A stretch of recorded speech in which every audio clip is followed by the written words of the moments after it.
Allez les petits pères, on se retrouve aujourd'hui sur le BTC face au dollar. Belle journée, gros positif, on pump, et puis gros négatif, on redescend. En tout cas, il y a de la volatilité, donc il y a de quoi analyser et de quoi parler. On va regarder ensemble ce qui se passe. Quel est le plan que je privilégie pas. J'ai essayé d'aller dans le moindre détail. Malgré tout, si j'arrive pas au bout de mes idées parce que la vidéo serait trop longue à ce moment-là, tout simplement, on prendra la suite demain dans une seconde vidéo et on continuera l'analyse ensemble, bien sûr, de ce qui aurait dû être dit aujourd'hui. Malgré tout, juste avant de commencer l'analyse, je voulais insister pour les anciens abonnés de Discord, vous avez une promo encore de fou malgré tout. La promo de fou, c'est quoi? C'est-à-dire que si vous avez déjà payé des abonnements précédents, où est-ce que c'est ici, des abonnements précédents, vous avez droit à l'abonnement à vie qui coûte 500 €, mais attention, pour vous, il n'est pas à 500 €, d'accord? Vous avez droit à un abonnement à vie de 500 € moins tout ce que vous avez déjà payé. Je donne ici un exemple, 500 € moins quelqu'un qui aurait payé déjà 80 €, il lui resterait 420 € à payer pour avoir un abonnement, une souscription à vie. Bien sûr que ceux qui sont nouveaux, qui n'ont jamais été sur le Discord, vous pouvez également venir, mais vous avez des souscriptions différentes possibles, 1 mois 30 €, 3 mois 80, 6 mois 150, 12 mois 290, et si vous voulez également la souscription à vie, mais comme vous n'avez rien payé avant, là c'est le prix plein, bien sûr, ce qui fait 500 € pour un abonnement à vie. Il y a quoi dans le Discord rapidement en 2 mots? Il y a bien sûr tout ce qui sont les cours d'Elliott faits en vidéo, Money Management également, on a également un forum dans lequel ça discute, on a également, et donc ça discute de BTC, Ethereum, crypto, tout ce que vous voulez. On a également des channels vocaux, on a également tout ce qui est analyse de ma part faite en screen pour ne pas forcément vous taper des vidéos de 20 minutes. Vous avez également les analyses, vous le voyez, des altcoins, c'est également 4 directs par semaine en mon compagnie où on analyse le BTC, dollar index, S&P, altcoins, bref, plein de choses. Venez nous dire bonjour et je rappelle la promo, 500 € pour l'abonnement à vie, moins tout ce que vous avez déjà payé. Voilà, vous me contactez, vous allez sur le Discord comme vous l'avez normalement l'adresse puisque vous avez déjà été dessus et puis on voit ensemble en privé. Malgré tout, maintenant, commençons l'analyse. Attention, c'est parti. Et bonjour à tous, on se retrouve sur le BTC. On va analyser le BTC de manière assez précise. Et en l'occurrence, je vais essayer d'être très complet. Vous le voyez ici devant vos yeux. On a d'ailleurs une très belle correction ici. On va essayer de l'intégrer dans le plan et voir où est-ce qu'on en est et voir s'il y a des invalidations parce que c'est assez intéressant par rapport à ce que j'ai indiqué maintenant. Clairement, si ça continue à chuter de cette manière, il y a des plans qui vont s'invalider. On va pouvoir valider d'autres plans peut-être. De cette manière, de toute manière. Ouais, mon anglais est horrible et mon français est aussi horrible. De cette façon, pour le moment, je pars sur une A, une B et une C en flat. Vous voyez le plan plus général. L'objectif serait de pumper tout de même sur le terme un peu plus long et ensuite de recorriger. Donc, pumper à quel niveau? 29 000, 30 000, un peu plus haut, même 31 000 et voire même 33 000 possible encore pour le BTC. Mais on s'attend tout de même à une correction par après pour retomber dans la zone ici des 23 000 à également 21 500 $. De cette façon, voyons un peu où on en est et on va zoomer. Je rappelle ici, on est potentiellement sur une ABC en flat et également une WXY. Donc attention, d'accord, c'est pas parce qu'une pattern va se faire invalider que la hausse forcément est invalidée, d'accord? Ne prenez pas non plus peur parce qu'à un moment, vous voyez une bougie rouge qui est plutôt forte et vous dites du coup, je prends panique, le BTC il va cracher, etc. Non, vous n'êtes pas émotionnel, vous êtes des traders, vous êtes des analystes, vous êtes non impliqués parce que vous voyez, vous devez juste réagir par le calcul, par le décompte en lui-même des vagues et puis c'est tout. De cette façon d'ailleurs, je vois en direct avec vous que mon plan ici a indiqué potentiellement déjà invalidé ou quasiment invalidé. Donc on va regarder ça ensemble et du coup voir comment on peut basculer sur un autre. Ici c'est toute l'honnêteté que je peux vous donner, c'est de voir comment du coup quand un plan se fait invalider, comment on replace d'autres vagues, etc., etc. De cette façon pour le moment, il n'est pas invalidé d'ailleurs, mais peut-être que pendant la vidéo ça le sera et ce serait top, comme ça pédagogiquement on avance et on montre les cas pratiques, mais on se retrouve sur une A, B, C et cette C qui est en framboise doit bien sûr se sous-décompter elle-même en 5 vagues. Pour le moment, il me semblerait avoir trouvé une première 1, une 2, une 3 qui selon moi est encore à aller chercher, mais on va voir comment ça se développe ici, puis une 4 et puis une dernière 5 comme vous le voyez. Qu'est-ce que je suis en train de faire et d'indiquer là à l'écran? C'est le sous-décompte de cette 3 en bleu que vous voyez en des petits décomptes en blanc. 1, 2, 3, 4 et puis 5.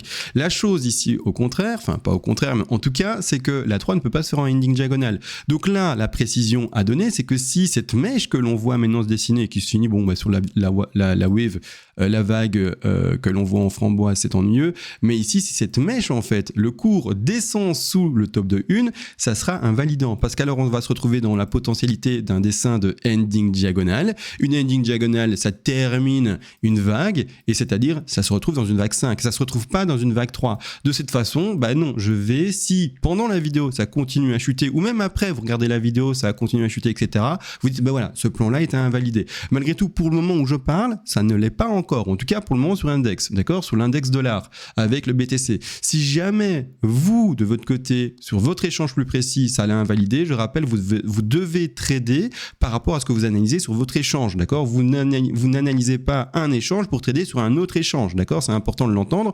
Moi ici, pour la pédagogie, je prends le BTC sur l'index, comme ça j'ai les prix globaux des différentes plateformes de trading et je peux en parler de manière pédagogique, d'accord. Donc si vous êtes sur Bybit, par exemple, eh bien tout simplement, vous devez aller sur l'échange Bybit, le cours Bybit et lire le cours en lui-même de l'échange de trading que vous utilisez. Ça, c'est important de comprendre et d'entendre. De cette manière, pour le moment, dans le décompte ici, on serait potentiellement sur la première 1, la 2, la 3, la 4 hyper puissante, j'assume, d'accord, pour le moment 4 hyper puissante, je montre comment on peut le construire tout de même, peut-être invalidation aujourd'hui, je sais que je le répète beaucoup, mais c'est important de préciser ceci. De cette façon, on va le construire, hein, cette 1, 2, 3, 4, 5. Je prends sur mon top de 1, je vais à mon bas de 2. La 2 ici, me semble, en termes de retracement, est faible. Je ne sais pas, je vais vérifier avec vous, je ne sais plus. Faible ou normal? Attendez, j'ai un peu du mal à le lire. Voilà. Là, je suis bon. Et on est sur une 2 qui ne touche malheureusement pas ces 50% de Fibonacci, donc on peut la considérer comme faible. La 4 donc devrait être forte, mais là elle est vachement forte, on va l'entendre, hein, elle est phénoménale. Malgré tout, partons dans ce principe-là. Partons également sur le fait que l'on voit ici que la 3 n'aille pas chercher ces 161,8% de Fibonacci. Donc comment est-ce qu'on fait le développement du Fibonacci d'extension? Eh bien on prend le deuxième clic, hein, vous voyez, premier clic ici à la racine, deuxième clic et le troisième clic se retrouve là. On prend le deuxième clic et on va le taper au top de 3. C'est comme ça que ça se passe quand on a une 3 qui n'atteint pas ces 161,8% de Fibonacci d'extension. Ensuite, ceci, on est à l'ultime limite, donc autant y aller, hein, on la pose sur le bas de 4 ultime, possible encore dans ce décompte. Si ça va un peu plus bas, c'est invalidé et tout ce que j'ai fait là ne sert à rien, d'accord. Ensuite, on va regarder les objectifs de 5, hein, je vais le mettre de manière visible, on les voit pas à l'écran. Allez hop, on met ça de manière opaque, let's go, hop, on voit maintenant les vagues ici que je suis en train de décompter et voir la 5. La 5 a différents objectifs ici en l'occurrence, hein, 38,2, 61,8, 100 et ensuite également, sauf erreur de ma part, il faut pas que je me trompe, mais ce sont les 168 il me semble. J'irai revoir dans le PDF après parce que j'ai oublié, mauvais élève que je suis, mais sinon aller chercher au moins ici les 100% de Fibonacci. Pourquoi est-ce que je dis au moins aller chercher ces 100% de Fibonacci? Parce qu'en face, regardez ce qu'on a, une 3 bleue. Et qu'est-ce que c'est que ce décompte en blanc? Eh bien c'est le sous-décompte en lui-même de la 3 qui est en bleu ici. Et cette 3 a également des objectifs statistiques. L'objectif statistique normalement d'une 3, c'est d'aller choper, d'aller chercher ces 61,8% de Fibonacci. Donc ici, en mettant mon Fibonacci de nouveau sur les vagues bleues maintenant et en regardant où est la 3, eh bien on va voir que la 3 va chercher là-bas à 161,8. Donc on attendrait au moins un petit pump intéressant de la 5 pour aller chercher ce niveau des alentours des 30 200. Donc c'est-à-dire les 100% de Fibonacci de 7 sous 5 avec peut-être une petite extension. Ce serait très intéressant. Si on pète ça maintenant avec vous directement, on invalide ce décompte et on switch de décompte. Mais c'est pas pour autant que ça va annuler quoi? La hausse, d'accord? Ça va corriger un peu. On faudra juste réadapter le puzzle pour pouvoir après bien trouver le décompte qui est le plus adéquat pour continuer à monter. De cette façon, maintenant que je vous ai expliqué le sous-décompte potentiel, mais vraiment sur le fil du rasoir d'ailleurs hein, de l'invalidation, mais j'insiste, hein, c'est important de pouvoir le voir et de le comprendre. Ensuite, eh bien, on va travailler plus tard, pas maintenant, hein, mais la 4 et également la 5 pour aller rechercher les objectifs des 29 000, l'objectif des 30 000, l'objectif des 31 000 et voire même l'objectif des 32, quasiment 33 000 $. Je rappelle qu'ensuite on s'attend tout de même à une correction. Donc si je dois dessiner avec un brush, avec un pinceau rapidement ce à quoi on peut s'attendre, c'est un pump et puis un crash, d'accord? Je sais que c'est pas forcément compréhensible et facile à lire avec des vagues techniques, mais aussi avec un petit pinceau, une petite ligne, boum, on s'attend à un pump et puis un crash, c'est-à-dire une correction assez puissante de ce dernier pour le petit BTC. Là maintenant, j'ai expliqué du coup les 5 vagues possibles. Si jamais, eh bien, on se retrouvait dans l'autre décompte. C'est quoi l'autre décompte? Parce que vous avez peut-être pas tous vu mes vidéos précédentes. Mes vidéos, c'est comme en fait une saison, c'est-à-dire une série. Il faut regarder chaque épisode, sinon vous êtes perdu. Vous savez pas, vous comprenez pas la logique qui est derrière et comment chaque chose se construit. compris. Donc regardez, si vous le pouvez, chaque vidéo que je sors pour pouvoir comprendre et apprendre le plus rapidement possible. De cette façon, il y a un autre décompte aussi possible qui est caché. Il est ici. Bon, caché, il n'est pas caché vraiment. J'ai qu'à le mettre de manière visible. Mais c'est de décompter non pas ce mouvement-là en A, B, C, mais en W, X, Y. Donc ici, la A, B, C qui est en flat, je vais la mettre de retrait complètement. Donc ici, elle était là, bouf, d'accord. Mais je la mets complètement de retrait. Zoom, clairement, hop, et maintenant, on peut voir la W, X, Y. De cette façon, W, X, Y, il va y avoir des décomptes différents aussi. D'accord, il va y avoir des décomptes comme par exemple de la flat, comme par exemple également de la zigzag. Et là, à ce moment-là, eh bien, il faudra que je retire ceci qui est une impulsive. Il faudra peut-être que je retire d'ailleurs ceci. Là maintenant, dans la config, on peut partir sur, si on est dans une Y, une première A, un retracement de B, une C en train de se faire ou peut-être même déjà fini si notre décompte est erroné, et ensuite retrouver une correction pour après continuer à pumper dans l'élaboration peut-être même d'une flat. Alors comment est-ce que ça se dessine? On va regarder ça. Je prends une première zigzag, donc une A, B, C en zigzag. Première A, retracement ici en B, et puis choper ici un top de C. C'est fait maintenant ou peut-être un peu plus tard, on verra. C'est pas encore invalidé les 5 vagues ici. Si jamais ça a arrêté de pumper parce que on s'est trompé dans le sous-décompte et qu'il y avait déjà 5 vagues de décompté et de fait, c'est notre faute et voilà, on a fait une erreur dans le décompte en lui-même et c'est pas si grave que ça. On se réadapte et on part ensuite, bien sûr, sur la route pour aller encore plus loin. De cette façon, ABC ici, couleur, je suis pas fan. Je vais changer sa couleur, je vais la mettre en blanche. J'ai mis du rouge du coup. Ici du blanc, ABC. Ensuite, le décompte à voir par après serait indiqué potentiellement une flat, donc on part également sur un top de A, un retracement de B pour la flat et puis la C. La flat a des objectifs, vous le savez, 90 à 123. Juste pour rester dans l'idée, dans la logique de toujours faire des plus hauts et des plus bas, toujours plus haut également, eh bien, regardez bien quand on retire les dessins, on a un premier top, un second top, on a un premier bottom local, d'accord, un second bottom local mais un peu plus haut que le précédent. Et pour rester dans cette idée de finalement toujours avoir une légère hausse du cours, eh bien, voir une correction non pas sur les 123, mais au contraire sur les 90 pour la B ici. D'accord? Donc ici, on va prendre à ce moment-là notre Fibonacci de retracement. Hop, je le place de cette manière et la favoriser la B qui ira chercher ses 90 et non pas les 123. Vraiment pour cette logique de, vous l'aurez compris, toujours des plus bas qui sont toujours plus hauts et également toujours des plus hauts qui seront toujours plus hauts. De cette façon, après, on va aller chercher les objectifs de C, d'accord? Les objectifs de C sont pas compliqués. On prend son Fibonacci d'extension, je vérifie que je suis pas en logarithmique. Non, ça y est, je le suis pas. Hop, je vais à mon top, potentiellement de A. Là, je le fais, mais non sans certitude, mais je le fais quand même. Hop, ici, de cette façon. Et puis après, objectif 61. 100, 123 et 161,8% de Fibonacci pour ceci, tomber dans la zone de revente statistique possible et puis après let's go, on dump de nouveau pour compléter la figure supérieure qui est indiquée ici en jaune, en translucide pour le moment, mais il suffit de la mettre ici en opaque, comme ça on la voit bien, W, X, Y, ou également A, B et C en flat, et après let's go, on redescend. Ça c'est pour les explications du coup techniques par rapport aux deux patterns que j'envisage.